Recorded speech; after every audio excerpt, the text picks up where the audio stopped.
Oh shit, is that rain? Oh no, it was a bug. That mother...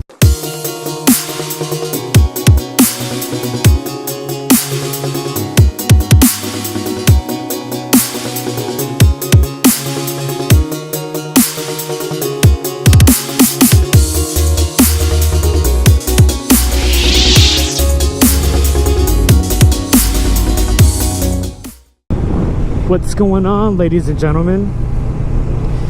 Man, it finally cooled down here in Texas. But first I want to say thank you so much for all the love and support you guys have given me this past week. I started uploading my videos last week, and as of today, as of this morning, I checked it and it was 42 subscribers. I could never would have imagined that I would get that many for my first week. Thank you so much, and I love each and every one of you. But if you want, you guys can follow me on my Instagram, Twitter, Facebook. I usually post there pretty quickly, and you can see who I shout out to and keep up to date with what I'm doing. I typically don't ride whenever it rains or whenever there's a chance to rain, but one, I haven't ridden all week because just long hours at work, and man, it just feels so good out here with the wind. Who cares if it rains? So today I want to talk about why I chose the CBR500R for my first bike, and do I regret it? Now, here was my situation. You know, I got my motorcycle license last year. I took the safety course and everything, and I needed a bike. I didn't have a bike beforehand, and at the company that I was working for at the time, it was able to give me a discount on brand new bikes. So I was deciding between the CBR500R and the CBR600R. And I know those are two completely different classes of bikes, but you know, I had that option. Now, the only thing was that with the CBR500, I was able to pay, you know, cash money, just be done with it. For the 600RR, I would have to finance it.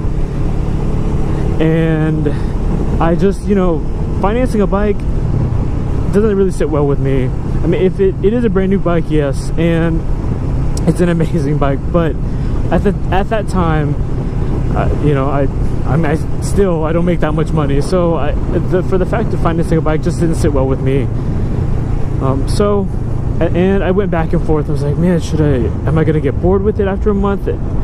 And I know for sure I was not going to get a CBR 250 or 300. I know for a fact I would have gotten bored within a month or two and would have regretted it and had to sell that shit quick. But, so I was thinking with the 500, it would be okay. I could keep it for a while and it'll be alright.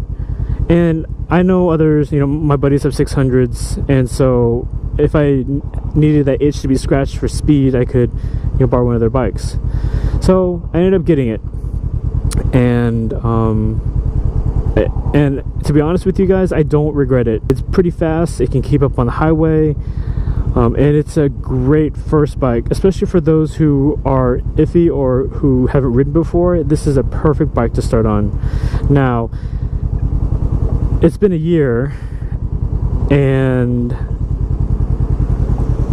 do I want a new bike? Sure, I want a new bike. I mean, any rider always want to progress. They want to move up. They want to move up to a bigger bike or switch to a completely different class. My situation, I actually want a bigger bike. I'm looking into buying a 600 to 1000 cc's, and I'm not gonna buy new. You know, I'm gonna look on Craigslist, go to dealerships, buy used, and see. But for the CBR500, I don't regret it at all. It was brand new. It had 0 miles when I picked it up. Actually, maybe 1, because when they were moving it out for me. But it was brand new,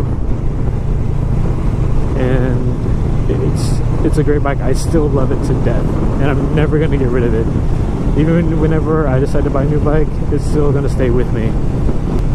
I mean, you know, there are quirks to this bike that have been mentioned in other people's YouTube videos. If you search the CBR500, you can see people complaining about certain things. And in fact, the 2016 CBR500R looks pretty legit. You know, this one here is a 2015, So and that was the last year of its previous generation.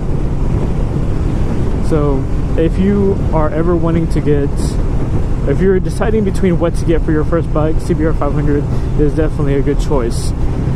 And you know, you hear people say, you know, don't get anything below 600 for your first bike, you're going to regret it. And you know, for most people that is probably true, and I seriously consider that might happen to me too. But you have to consider all your priorities and what you really want. Don't listen to anybody's opinion but your own, what you are comfortable with, because at the end of the day, you're the one that's riding it. If you are just afraid to get on a bigger bike, then don't get it. Don't listen to somebody that says you need a 600 bike, then you end up getting one because, you know, it's the cool thing to do, and then you run yourself into a pole because you don't know how powerful it is. Or vice versa, if somebody tells you, no, you don't need a 600, that's just a waste of power, if you're not going to track it, don't get a 600.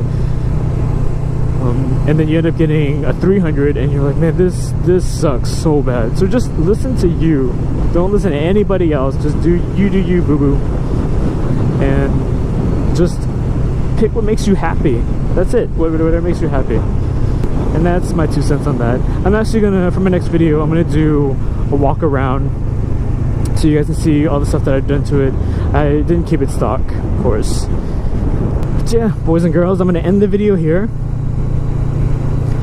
If I earned your subscription today, make sure to like, comment, and subscribe down below. And if I didn't, let me know what you want to see. I'm here for you guys. You know, I'm just a dude riding on a bike, talking to myself on the camera. Not crazy at all. But I do this because I love riding, and I film it for you guys because, you know, I want to entertain you guys. I want to interact with you, have a conversation. Let's talk. Let's work it out.